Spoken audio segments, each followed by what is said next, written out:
Washington, D.C.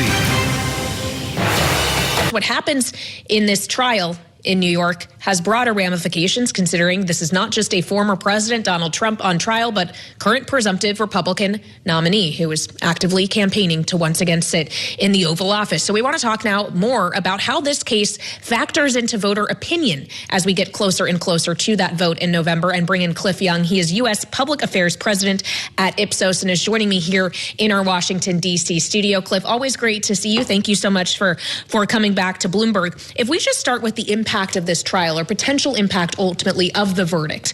If Donald Trump is convicted, and then depending on potentially whatever the sentence is after that conviction, how does that impact his odds of winning in November? Well, first and foremost, we don't know because it is the future and they're sort of extraordinary events. They're not events that we can sort of compare to in the past. We don't have a database of convicted former presidents that we can draw from. But we do test things. We experiment on these sorts of issues in our polling. And what we do find is a conviction, and more importantly, a conviction and prison time has an effect on the margins, that it basically sort of rattles moderate Republicans. They sort of migrate to undecided. That doesn't mean they wouldn't come back again if the messages were right. But without a doubt, this sort of event probably, like I said, has an effect on the margins. Is that more that would-be Trump voters would be more likely to gravitate towards, say, an alternate choice, a third-party candidate, or that they actually would then go out and vote for Joe Biden? Because there is a difference there. I don't think there's any sort of world where a Trump voter wote decide not to vote for him and then vote for Biden. There's a likelihood that they migrate to a third candidate, RFK as an example, but more than likely they would not vote at all. They just stay home and just wait for the next election. So ultimately, Cliff, a lot of this is probably not about that base Trump voter who would be voting for him no matter what, or certainly not voting for someone else who isn't him, versus a base Biden voter who is already committed to voting for the Democratic candidate. It's about that basket of undecided. And I just wonder how big that basket realistically is, and whether or not we're talking about that undecided group potentially growing larger because of issues like this or others, that more people become persuadable. Yeah, this is in a very uncertain electoral cycle. So already from the get-go, we have between 50 and 20% of the population, depending on how we ask the question, unsure about their answer, about how they would vote. This obviously increases as the legal troubles sort of expose themselves over time. They hurt Trump specifically. I think it probably translates more into not showing up and voting than somehow someone changing their vote and voting for the other side. But obviously, we will see. Well, on that note of really ultimately it being about who turns out and actually decides to cast a vote in November, you did some polling with ABC that came out just a few days ago that did suggest, looking at the headline of just, American voting age people, Donald Trump is leading. When you narrow that basket to likely voters, it's Joe Biden that is ahead. So how should we be thinking about the turnout element of this, and ultimately, when we're seeing Donald Trump leading consistently across national polling, swing state polling as well, including our own here at Bloomberg, how turnout is ultimately going to factor in whether he's as strong with people who are actually going to show up? Yeah, we have to be very careful right now looking at sort of likely voters, that is those who are going to show up on election day or vote in the election. It's fuzzy at best. We're 6 months out. But it is suggestive that Trump has a lot of voters on the ledge, on the fence. There's uncertainty about him. There's uncertainty because of the legal troubles and frankly, because of many of the sort of related sort of issues. That could work itself out over the course of the electoral cycle. But today, when you look at likely voters, they like Biden more than they like Trump. Well, Biden has his own share of issues, though, as well. While Donald Trump has legal problems, we saw Joe Biden's perhaps on full display today when he was at Capitol Hill giving a speech on anti-Semitism, as we're seeing college campuses across the country roiled by protests, many who are unhappy with his handling of his policy toward Israel, given the high civilian death toll in Gaza. How much is that going to influence, more so than other issues like the economy or immigration, voters who are deciding whether or not to show up in November for Biden? Yeah, I really think that Gaza and Israel is a false negative, let's call it, for Biden. It's not the issue. The real issue is actually inflation.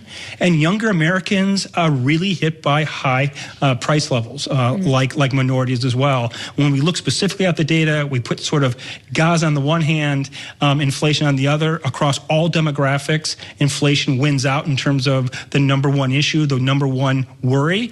And that's really Biden's Achilles heel today. It's inflation. Well, you mentioned young people specifically, who, of course, have really been at the heart of a lot of this protest activity.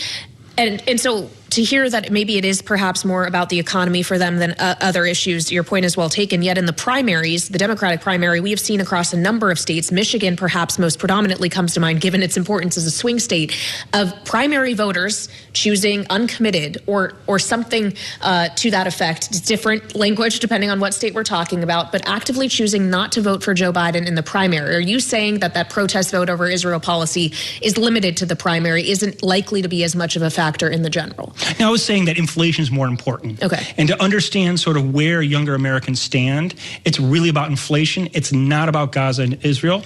That's not to say that you can't have a specific effect in a specific state. We know all these elections are very, very close. That's not to say that, once again, on the margins, that the issue can't have an effect. But when looking overall, it's really about inflation today. Biden's problem is bringing those constituencies most affected by inflation back into the fold. Would one of those constituencies include black voters? Because we've also seen some Ipsos polling with the Washington Post on the idea that fewer black voters say they're highly likely to turn out and vote in November this time around. I believe it's 12 points less than in 2020. It's very worrisome. Indeed, it's not just black voters, it's Latinos as well.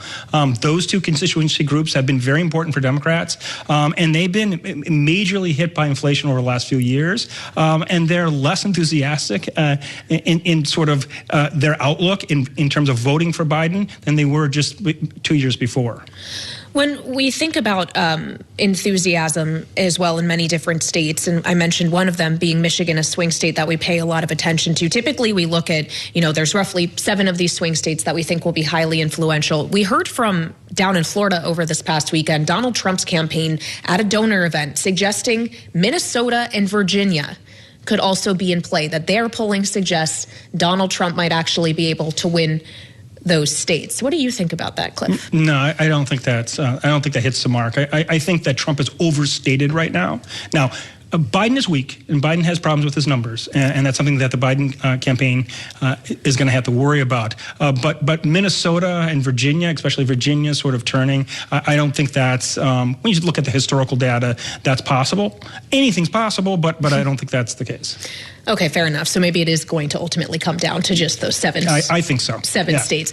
To the point, the polling now is showing that Biden is losing, if not in all of them, depending on the poll you're looking at, in the vast majority. But certainly there could be some room for that to change over the next 6 months. Without a doubt, over 6 months, those things can change. We expect it to narrow. Historically, these states have shown differences of 1-2 percentage points. They're at 4 and 5, some of them. It's much too large, much too in favor of Trump. As the economy improves, we expect Biden to improve. Yes, but today, Trump wins in all the key swing states. Of course, there's still a long way to go, so we'll probably keep having you back here on Bloomberg Television and Radio to talk about it over the next 6 months. Cliff Young, of course, is U.S. Public Affairs President over at Ipsos. Thank you so much for joining me here on the early edition of Balance of Power.